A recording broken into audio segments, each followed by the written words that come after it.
Bismillahirrahmanirrahim. Assalamualaikum warahmatullahi wabarakatuh. Halo guys ya, selamat datang kembali di channel saya. Saya atas nama Muhammad Rehan dari kelas 11 TM 1 ingin menjelaskan tentang teks ceramah.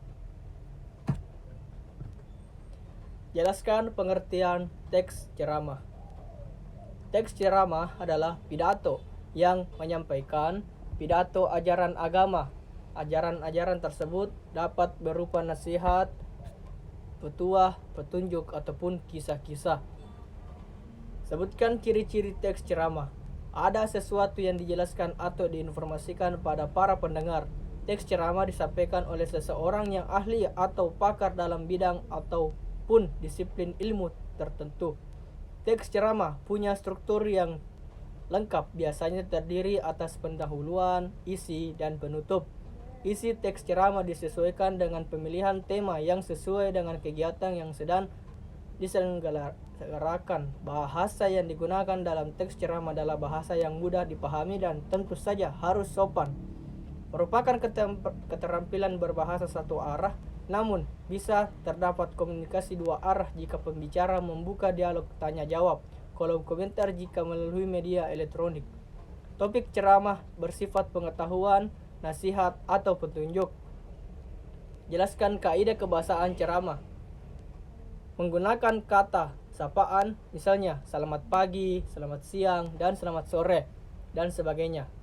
Memakai kata ganti orang pertama, tunggal, dan kata ganti orang kedua, jamak sebagai sapaan. Contoh kata ganti pertama, saya atau kami. Jelaskan struktur teks ceramah. 1. Penceramahan. Penceramahan adalah orang yang melakukan kegiatan ceramah. Untuk menjadi penceramah, seseorang harus memiliki ilmu yang mumpuni terhadap materi yang diberikan kepada pendengar. 2. Pendengar merupakan penerima nasihat-nasihat dari penceramah. Dalam hal ini, pendengar bisa siapa saja, tidak terbatas status sosial, umur, jenis kelamin, latar belakang, dan lain-lainnya. 3. Materi-materi dalam teks ceramah berasal dari ajaran-ajaran agama. Akan tetapi ceramah yang bagus adalah ceramah mampu membuat pendengar tergugah dan terdorong untuk melakukan nasihat-nasihat yang disampaikan oleh penceramah. Selain itu, materi hendaknya disusun secara sistematis sehingga materi yang disampaikan dapat diterima dengan baik oleh pendengar.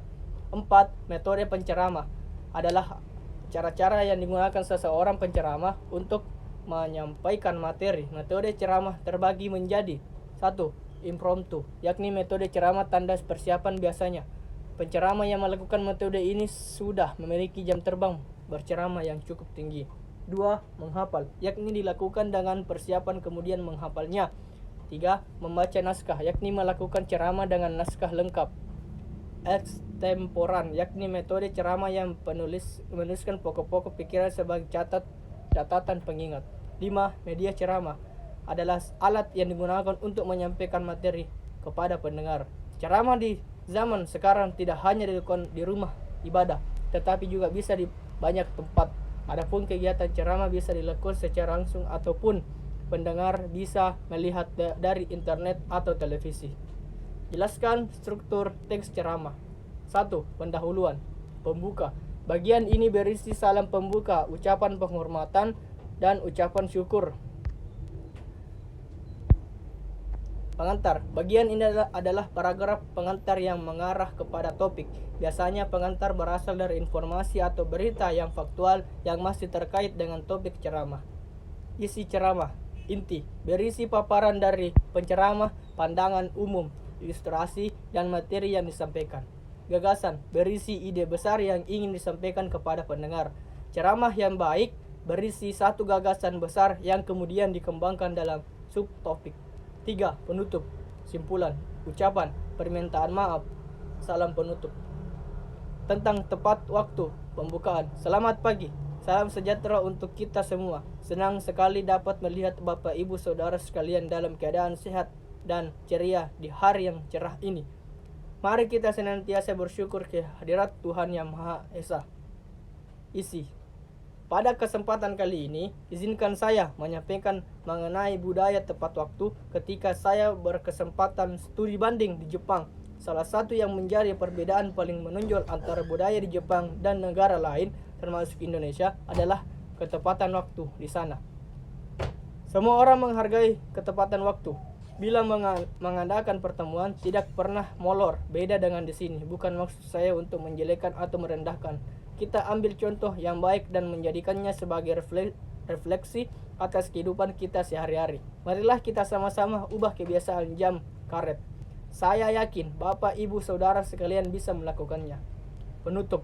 Demikian yang dapat saya sampaikan. Mohon maaf bila ada kesalahan ataupun tindakan saya yang kurang berkenan. Semoga kita semua senantiasa diberi kesehatan dan salam. Demikian penjelasan saya mengenai teks ceramah. Kalau ada kesalahan mohon dimaafkan, kalau ada yang sayang mohon diungkapkan. Assalamualaikum warahmatullahi wabarakatuh.